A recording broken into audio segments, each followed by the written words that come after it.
Hello there, my beautiful Sagittarius signs. This is Rachel with Dark Knight Coaching. So today's video is going to be all about love. This is, if you're single, this is the love coming in to you soon, probably within the period of the next 3 or 4 months, just because we're breaking out of a lot of cycles at this moment. So we are still learning some lessons. So if you've been waiting on love, there's love coming in to you. I definitely feel like that's happening before the end of the year. Um, I just get a vibe of between now and December. So for a lot of you that are single and you've been single for a while, it's coming. For a lot of you that maybe have just recently gone through a breakup, I don't really feel like you're in a zone where you need to be with someone new, but you have the opportunity. The window is open if you choose to go there. But for a lot of you, I don't feel if you've recently been through a breakup or getting out of a situationship, there's probably a lot of healing that you need to do prior to starting something new. And I feel like there's a lot of good energy coming right now. I'm a Sagittarius sun, and this reading is very accurate for me too because I pulled some of my own cards earlier, which sometimes I do, like, I don't know, daily maybe if I feel like it. But a lot of them are the same cards that I pulled for myself. So collectively, the Sagittarius signs, whether you're sun, moon, rising sign, or just a cross watcher, if you've been guided to watch this video, there's probably something here for you. But collectively, have um, we have been going through major shifts and major changes. And this energy right here that I'm seeing with all of my oracle cards, with my whole deck, which I might show you here. Let's see. You can kind of, it's upside down, but you can kind of get a gist. You can kind of get a gist of what's happening. And I'll try to show you the cards as I go. But if you're new here, welcome. Thanks for coming here. Thanks for watching. But this reading is just really informal. So I'm kind of all over the place. That's just how I function. I think it's ADD. So, um, anyway, settle in. I'm gonna dive into wisdom cards, like oracle cards, and then I'll finish off with the tarot. But I just wanted to let you know that this reading is very much cohesive with the reading I pulled for my own energy. So we're all going through this collective shift at the same time. Now, the first two cards I'm going to start with are empathy and friendliness. And these are the identical cards that I pulled for myself. And before I get on camera, I do like a meditation where I pull all of the cards at the same time. Now for me, my meditation where I find like a good flow and where the cards literally just fly out as I'm shuffling is when I'm listening to music. So I listen to music, I hum along, I sing along. That's how I've always meditated, even as a child. Like I didn't even know it was meditating until last year. And then I realized, oh my gosh, like I have been closetly meditating for my lifetime and I didn't know it. It was always just therapeutic to me and my escape, and I never really thought of listening to music or singing along with the songs or memorizing the lyrics or whatever. I never thought of that as therapy or therapeutic. It was just always something I did. I guess you could call it like stimming in a way. But I was listening to Gasoline by Halsey, so that might be a relevant song for some of you or whoever's watching out there. You might want to give that a listen because it's very much so aligned with the reading, and the lyrics in there are kind of like seeking people who are like you.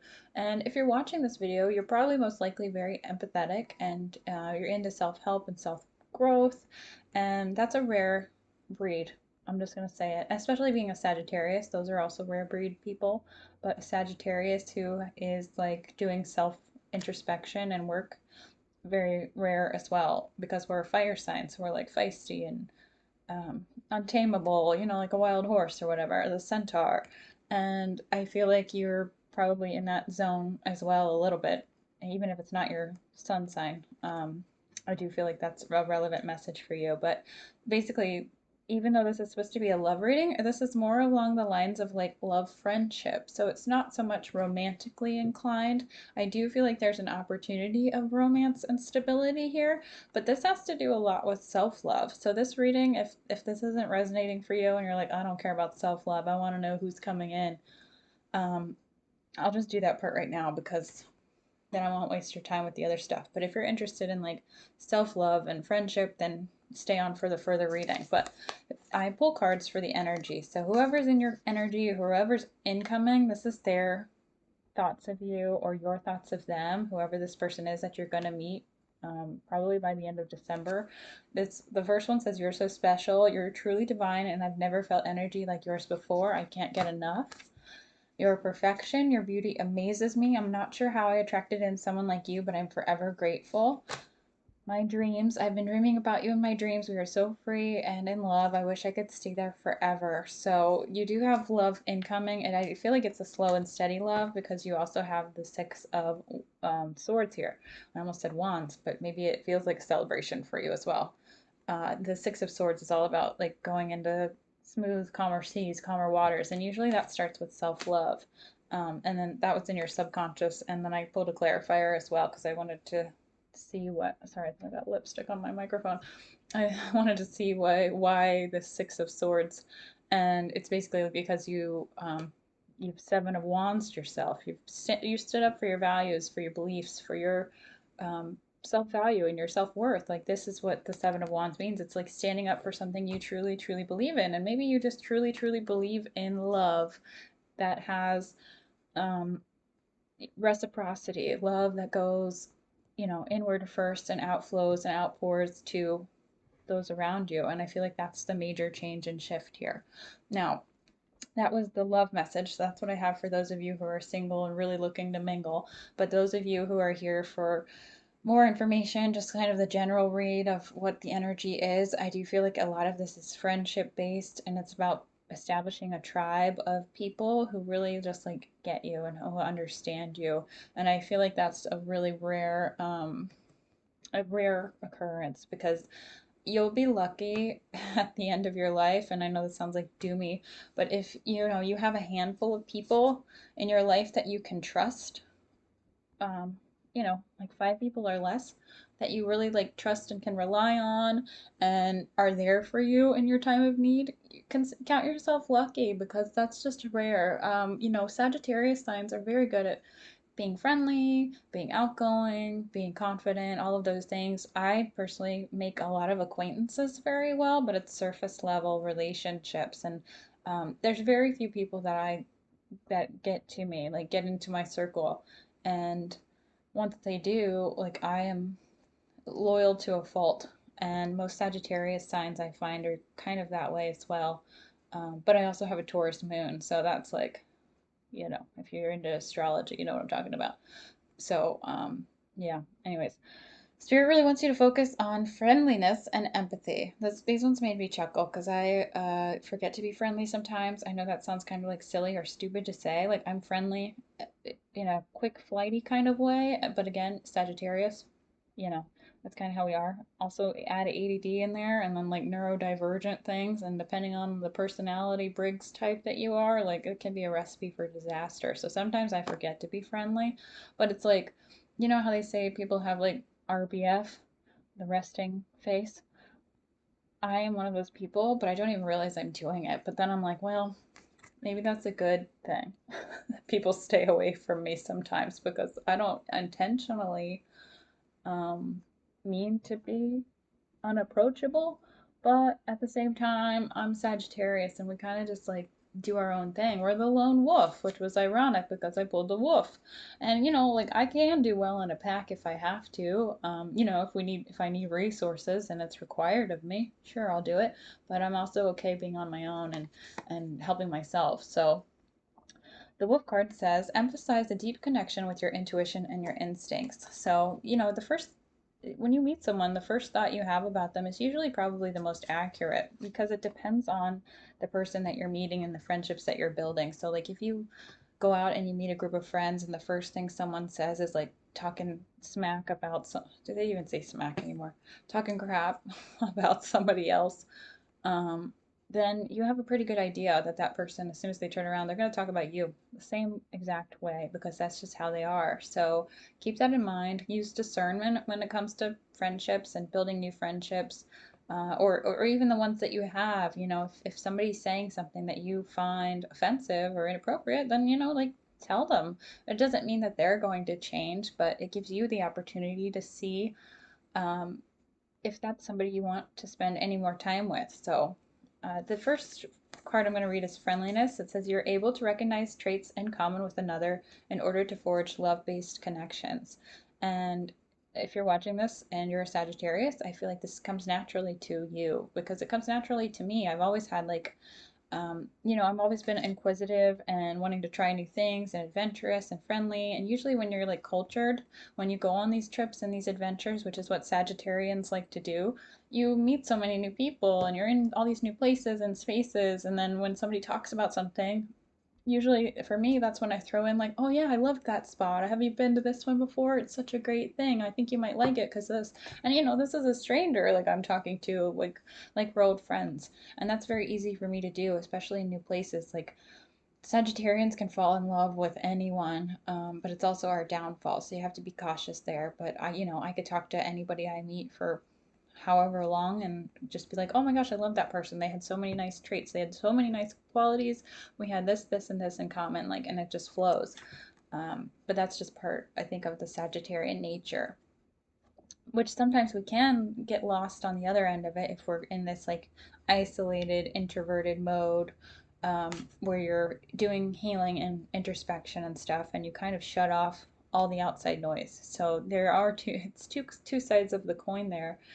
So if you've been in hermit mode, if you've been doing a lot of healing and shadow work and healing all of these traumas, and you've completely gotten rid of your old friend group, and you're like trying to reintroduce yourself out there into the real world again, it can be daunting. It can be like, I don't feel like being nice to anybody. And Spirit is really asking you to like put the hand out, go that extra mile, and make a little bit of an effort to um, be a participant in love, because this is a love reading and this is a love message. And it's just reminding yourself like you have a lot of love to give, Sagittarius. And even though you've probably been a wounded warrior in the past, there are a lot of opportunities for empathy and a lot of opportunities for growth. And maybe that's, you need to have empathy for yourself as well, because of all the hardships. Maybe you've been taken advantage of and you've really had to like stand up for yourselves and your belief system here. And that's just taken a lot of steam out of you. Now, empathy says you feel and understand the emotions of another in the service of love. Now, if you're watching this video, you're most likely an empath. Sometimes empaths can be toxic empaths, and I like to think of empaths and narcissists again as like two opposite ends of the spectrum, two sides of the same coin. It's almost like the yin and the yang if you want to think about it in a feminine masculine energy, and I'm not putting that on any particular person because energy is fluid. And we all have traits of narcissism and we all have traits of empathy in us, unless we chemically, have a really shrunken frontal lobe, and then we have literally no empathy. Most of us have that inside of us. It's just whether we choose to lean onto one side or lean onto another. But it almost, in order to find sustainment, in order to be an earth angel, you need to have this mastery of your shadow side and your light side, which is, shadow side is narcissism, light side is empathetic. You need to have the fine line of both, because you get too far on one side, you're pushover. You get too far on the other side, you're, self-serving and psychopathic. So you have to be, and you have to toe the line, basically, is what Spirit is asking you to do as well. But don't forget to, um, be friendly when you do it. So the next card I pulled for you was the Nectar. I kind of think of this card as like the milk and honey card. So if you've been working on like opening your third eye, make sure you check out my video about pineal glands. That's on just like my main page. You can find it. It's uh, your third eye chakra basically is what it's tied to. So if you don't know what chakras are, make sure you check that out as well. Everything that I'm saying is scientifically proven. There's scientific research and studies about pineal glands, which is basically a tiny crystalline structure that's inside of every human being's brain, and even some animals. And that is where you get foresight, creativity, imagination. This is how you can connect to your clear abilities, like your psychic abilities, your intuition, your knowing. All of those sorts of things are kind of cohesively not held in your pineal gland, but it's more of the pineal gland acts as a receptor to the ether, and that's how we're all interconnected. So I do think that's important to say at this time because of the nectar card, and the nectar is literally, the land of milk and honey is tied to your cerebral spinal fluid. So that is how you cleanse your gland, and I think that's what spirit wants you to work on because the underpinning card I had for you is the temple, and the temple is all about your body. Your body is the temple. It is the place you should worship. It is the place of temptation where, you have all of these senses and gluttony and greed and all of these, the deadly sins are tied to your temple because your body can sometimes get in this fight or flight mode where we only think of instant gratification and we don't think of the long-term effects, and that is the temptation. That is, the food, the apple, if you will, that you can take a bite out of, or you can choose to not do that. So just think about your body and what you're putting into your body, if it's healthy for you, if it's good for you.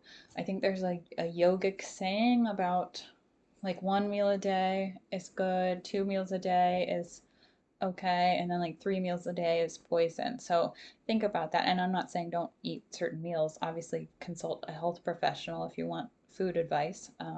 Personally, I wake up and I have, a lot of health food that I enjoy, but I also eat junk food occasionally. Like I'm not real wild about it, but I do eat it because it's good. Just like, and I love sugar, and that's never going to end for me. So, make sure you're using discernment there. But your body is your temple, and you have to treat it as such. Otherwise, we stay in these fight or flight modes when we're trying to survive, and it causes heart issues. It causes our chakras to be unaligned. And then when our chakras, our energy centers in our body are unaligned, it leads to a lot of health problems later. So make sure you're trying to exercise, make sure you're putting yourself first, whether it's just, taking a short walk, grounding yourself outside, being in nature. Those are great ways to do that as well. Anyways, I'm going to hurry up because I'm chatting so much. Okay, the next card I have for you, it says emotions are high, super moon. Now there is a moon in Leo happening on August the 4th, and there's also that's a new moon in Leo, and then there's a full moon in Aquarius happening on the 18th or 19th. So Leo is going to be all about planting the seeds of confidence building, and I think that's what this friendship stuff has to do. It's like you're building new friendships, you're building a new tribe, you're building this soul tribe that's really going to help you elevate yourself and lift you up. And maybe you've never experienced that before. Maybe you've never had friendships that lifted you up. They always just like maintained, or they let you down. And you also had another card which I had to take. It was on the bottom of the deck, but I was like, oh, I have to take this because it's Sagittarius. It's for Sagittarius. So it says luck is on your side. Now Jupiter is our planet, our ruling planet, and that is the luckiest planet in the sign, so they say. I'm still waiting for my luck to show up, but maybe you'll have a lot of luck showing up for you in this upcoming lunar cycle, because there are a lot of major shifts happening. So Saturn is in retrograde. It went in retrograde like June 29th, and it's going to stay in retrograde until November the 15th. I don't know, my throat chakra just messed up. So maybe some of you are having a hard time speaking or speaking your truth about something, but I feel like that's relevant to say. But there's going to be a lot of karma clearing happening, and you're going to get to see probably a lot of karma coming back to the people who did you dirty. And this is clearing, not only karma from especially last year, it's clearing like 16 years worth of karma in this upcoming cycle. So it's it's going to be very life changing and shifting. And, Spirit is asking you to trust in the timing. So I trust in the timing of my life. Things are divinely planned at a certain period of time for a certain reason, and we don't always know why. As it's a Sagittarius, I find that very frustrating because I'm a very, like, I want to know now person. I'm not a very patient person, which is kind of ironic because our um, Temperance is our tarot card. So that's the irony of that is not lost on me.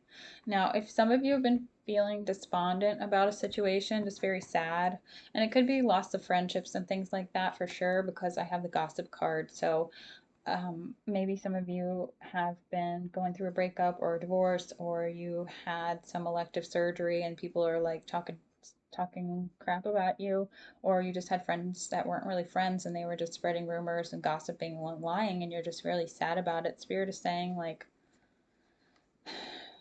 F them, forget them, who cares?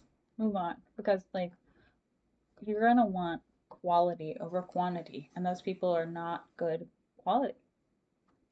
So who cares? Let them talk whatever they want to say. You know, opinions are like that popular saying, and everyone has one. So let them speak whatever they want to say. And at the end of the day, just know karma is going to clear you, and the truth always resonates. The truth is the highest, one of the highest frequencies. It always resonates more than lies and fear and shame. So keep that in mind. Now, the gossip is tied to your heart chakra, so that's all about being truthful to your heart space. And then the despondence is tied to your crown chakra, which is your third eye. So again, make sure you're focusing on your third eye, which is, you know, your clair abilities as well. And then the wisdom oracle card I have for you is happy happy. This could be a birthday celebration or something along those lines. Whenever I see balloons in my readings or in my life or in videos I watch or whatever, and if this card pops out, this is a congratulations card to me. This is like you passed a test. Maybe somebody was thrown into your life to see if you were going to still stay with the same kind of people, the same kind of like friendships that you had before that weren't very um, fulfilling, and you said, no, thank you. I'm not interested. Maybe somebody came back from your past and was like, hey, I really want to hang out. We haven't spent time together. Let's connect again. And instead of jumping on it and just kind of taking whatever to occupy your time, you were really like, is this going to benefit me? Is this going to elevate me? Do I even like this person? Or do I like who I am when I'm with this person? Do I like the way they make, like, I feel around them? And I feel like a lot of you have passed. You've said, no, thank you. You're not interested. And that's a, like, Spirit is saying, like, congrats, because you passed the test and you learned the lesson and you realize, like, your time is valuable and you're not going to waste it on someone else. Now, the bottom of the deck is the tribe. And again, I usually don't pull like bottom of the deck cards typically, but this one I couldn't resist because the whole reading is like friendship. That's what I feel here for sure. And I'm seeing 222 on the clock as well. And this is number 8, which is symbolism of change. So the Lionsgate portal is coming up on 8/8. That is also probably a very significant time for period with all of the shifting. It's an opportunity on the Lionsgate portal where we're like shifting out of old timelines, old narratives, old karmic stuff into Dharma stuff. And I feel like that's just it's gonna flow. It's not like you wake up one day and everything's different. It's like this is a transition and it's been happening for quite some time. And it's because of you and your choices. So the past I have for you is the Page of Swords. This is an immature energy. This is a spying energy. This is a overall like naive energy in the headspace realm. And I just feel like Sagittarius, you're not there anymore. Maybe you were. Maybe you were like naive when it came to someone's intentions, someone's um, level of deviance. I don't know why that's coming. That's a very strong message. Maybe you were naive and you thought that somebody was better than they were. And I feel like you're moving out of that. Like you're calling a spade a spade. And I feel like that's really paying off for you because your current energy is the King of Pentacles. This is like the coolest king in the deck. This is the calmest king. This is like, I have my stuff together. I'm not taking, you know, minimal crap, and I'm not gonna settle for something I don't deserve. Like, I put in the work on myself and I'm gonna reap those rewards, and I know it. And I'm not afraid to do whatever it takes to get there. Now, your future energy is an opportunity. The Page of Pentacles is an opportunity to start something new. This could be a new hobby, new book, a class that you want to sign up for and take, a group that you want to join. Probably also cohesive with this like soul tribe you're searching for. You might be finding people, you know, at a yoga class or a kayaking group that like you really get on with, and this is the opportunity for you to move out of the old and into the new. This is the shifting basically. So that's what's happening for you in the future. And then again, you had that underpinning cards of the Six of Swords and the Seven of Wands, which was about moving out of toxic environments into calmer waters, and then standing up for your belief and value system. So overall, great energy, Sagittarius. Sorry, this one was a little bit of a chatty read, but hopefully you enjoyed. If you did, please hit the like button and subscribe. It helps my channel grow and I greatly appreciate it. If you're interested in a one-on-one coaching session, please feel free to reach out. If you would like an individual and personalized tarot reading, feel free to reach out as well. And then I will see you next time.